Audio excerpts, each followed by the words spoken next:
You can walk out of a cage and still carry the prison inside your chest. The most dangerous prison has no bars, no chains, and no walls, yet millions live inside it every day.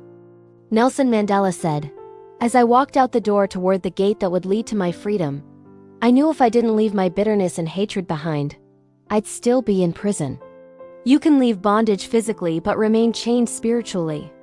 Israel walked out of Egypt, but Egypt stayed in them.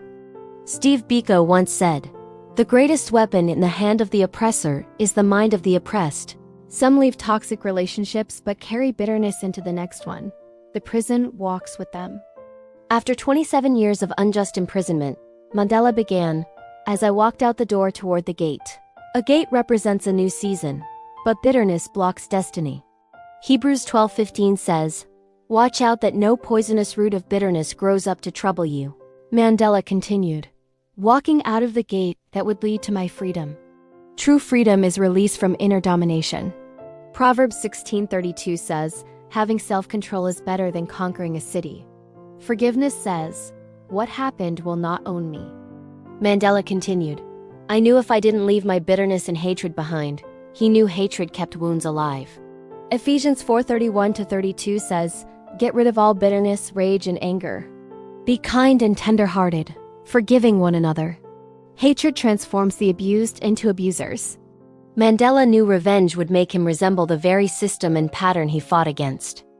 Jesus commands us to love our enemies and pray for those who persecute us. Romans 12:19 says, "Never avenge yourselves. Leave that to God." Hatred keeps us in chains, but love creates freedom. Mandela ended his quote saying, "I'd still be in prison even though I'm free."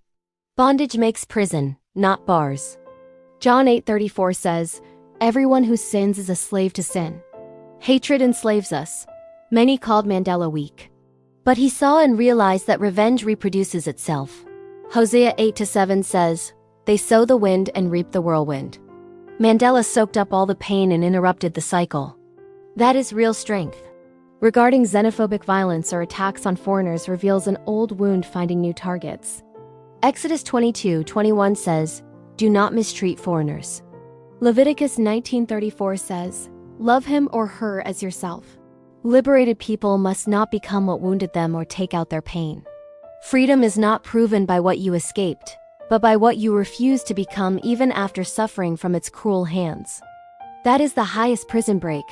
That is Christ in you. Like Madiba, leave all your bitterness at your prison gate when you're walking out. Thanks for watching.